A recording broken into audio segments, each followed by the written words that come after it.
18 ವರ್ಷಗಳ ತಪಸ್ಸಿನ ಬಳಿಕ ಮೊದಲ ಬಾರಿಗೆ ಐಪಿಎಲ್ ಟ್ರೋಫಿಯನ್ನು ಗೆದ್ದಿದ್ದ ಆರ್ಸಿಬಿಗೆ ಕಪ್ ತುಳಿತ ದೊಡ್ಡ ಕಳಂಕವಾಗಿ ಸುತ್ತಿಕೊಂಡಿದೆ.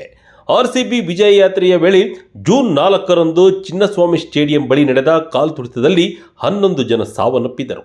ಈಗ ಈ ಕಾಲ್ತುಳಿತಕ್ಕೆ ಕಾರಣ ಏನು ಎಂಬ ಅಸಲಿ ಸತ್ಯ ರಿವೀಲ್ ಆಗಿದೆ. ಸಿಐಡಿ ತನಿಖೆಯಲ್ಲಿ ಕಪ್ ತುಳಿತಕ್ಕೆ ಕಾರಣವನ್ನ ಅಧಿಕಾರಿಗಳು ಉಲ್ಲೇಖಿಸಿದ್ದು, ಆರ್ಸಿಬಿ ಆಡಳಿತ ಮಂಡಳಿಯ ಆತುರದ ನಿರ್ಧಾರವೇ ಭೀಕರ ಕಾಲ್ತುಳಿತಕ್ಕೆ ಕಾರಣ ಎಂದು ಹೇಳಲಾಗಿದೆ. ಪ್ರಮುಖವಾಗಿ ವಿರಾಟ್ ಕೊಹ್ಲಿಗಾಗಿ ರಾಯಲ್ ಚಾಲೆಂಜರ್ಸ್ ಬೆಂಗಳೂರು ಆಡಳಿತ ಮಂಡಳಿ ತೆಗೆದುಕೊಂಡ ತೀರ್ಮಾನವೇ 11 ಜನರ ಸಾವಿಗೆ ಕಾರಣವಾಗಿದೆ. ಇದರ ನಡುವೆ ಚಾರ್ಜ್ ಶೀಟ್ ಸಲ್ಲಿಕೆಗೆ ಹೈಕೋರ್ಟ್ ತಡೆ ನೀಡಿದೆ. ಹೌದು, ಜೂನ್ 3ರಂದು 18 ವರ್ಷಗಳ ಬಳಿಕ ಮೊದಲ ಬಾರಿಗೆ ಐಪಿಎಲ್ ಟ್ರೋಫಿಗೆ ಆರ್ಸಿಬಿ ಮುತ್ತಿಕ್ಕಿತು. ಅದರ ಮರುದಿನವೇ ಜೂನ್ 4ರಂದು ಆರ್ಸಿಬಿ ವಿಜಯೋತ್ಸವ ನಡೆದಿತ್ತು. ಈ ವೇಳೆ ಭೀಕರ ಕಾಲ್ತುಳಿತ ಸಂಭವಿಸಿ 11 ಜನ ಸಾವನ್ನಪ್ಪಿದ್ದರು. ಈ ಘಟನೆ ಸಂಬಂಧ ಕಬ್ಬನ್ ಪಾರ್ಕ್ ಪೊಲೀಸ್ ಠಾಣೆಯಲ್ಲಿ 3 ಎಫ್ಐಆರ್ಗಳು ದಾಖಲಾಗಿದ್ದವು. ಅದಾದ ಬಳಿಕ ತನಿಖೆಯನ್ನು ಸಿಐಡಿಗೆ ವಹಿಸಿತ್ತು. ಸಿಐಡಿ ತನಿಖೆಯಲ್ಲಿ ಹಲವು ಸ್ಫೋಟಕ ಅಂಶಗಳು ಬೆಳಕಿಗೆ ಬಂದಿದ್ದು, ಸಾವಿರಾರು ವಿಡಿಯೋಗಳು, ಸಿಸಿಟಿವಿ ದೃಶ್ಯಾವಳಿಗಳು, ಕ್ರೀಡಾಂಗಣದ 13 ಗೇಟ್ಗಳಲ್ಲಿನ ಅವ್ಯವಸ್ಥೆ, ಪೊಲೀಸರ ನಿಯೋಜನೆ ಎಲ್ಲವನ್ನು ಪರಿಶೀಲಿಸಲಾಗಿದೆ. ನೂಕುನುಗ್ಗಲು ಉಂಟಾಗಲು ಕಾರಣವೇನು ಎಂಬುದರ ಬಗ್ಗೆಯೂ ತನಿಖೆ ನಡೆಸಲಾಗಿದೆ.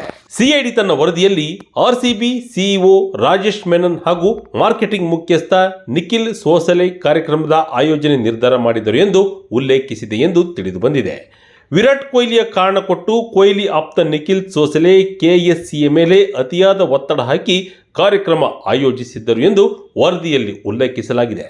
ಕಾರ್ಯಕ್ರಮವನ್ನು ಮುಂದೂಡುವಂತೆ ಆರ್ಸಿಬಿ ಆಡಳಿತ ಮಂಡಳಿಗೆ ಪೊಲೀಸ್ ಇಲಾಖೆ ಮತ್ತು ಕೆಎಸ್ಸಿಎ ಹೇಳಿತ್ತು. ಆದರೆ ವಿರಾಟ್ ಕೊಹ್ಲಿ ಬ್ರಿಟನ್ಗೆ ಹೋಗಬೇಕು, ಈಗ ಕಾರ್ಯಕ್ರಮ ಮುಂದೂಡಿದರೆ ಕೊಹ್ಲಿ ಬರುವುದಿಲ್ಲ ಎಂದು ನಿಖಿಲ್ ಸೋಸಲೆ ಒತ್ತಡ ಹಾಕಿ ಆರ್ಸಿಬಿ ವಿಜಯ ಯಾತ್ರೆಗೆ ಅನುಮತಿ ಪಡೆದಿದ್ದರು ಎಂದು ಸಿಐಡಿ ವರದಿಯಲ್ಲಿ ಉಲ್ಲೇಖವಾಗಿದೆ.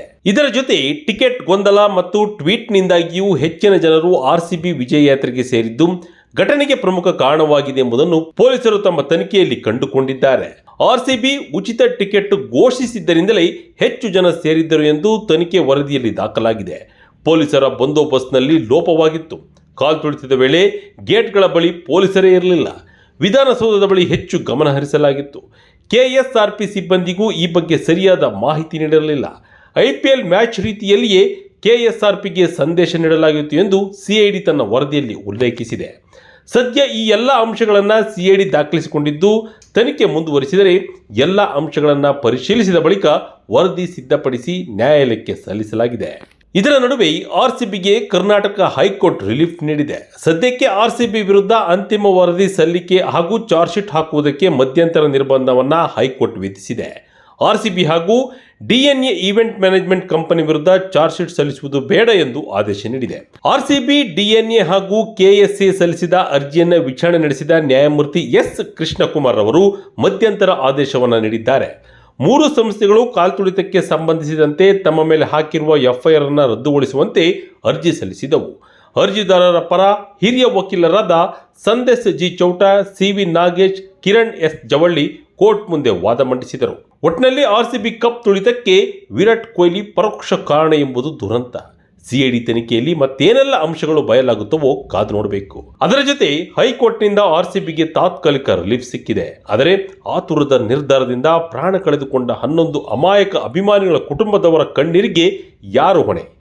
ಗೆಲುವಿನ ಸಂಭ್ರಮಕ್ಕೆ ಅಂಟಿದ ಈ ಕಳಂಕವನ್ನ ನ್ಯಾಯಾಲಯ ತೀರ್ಪು ಅಳಿಸಿ ಹಾಕುವುದೇ? ಈ ಪ್ರಶ್ನೆಗಳಿಗೆ ಕಾಲವೇ ಉತ್ತರಿಸಬೇಕಿದೆ.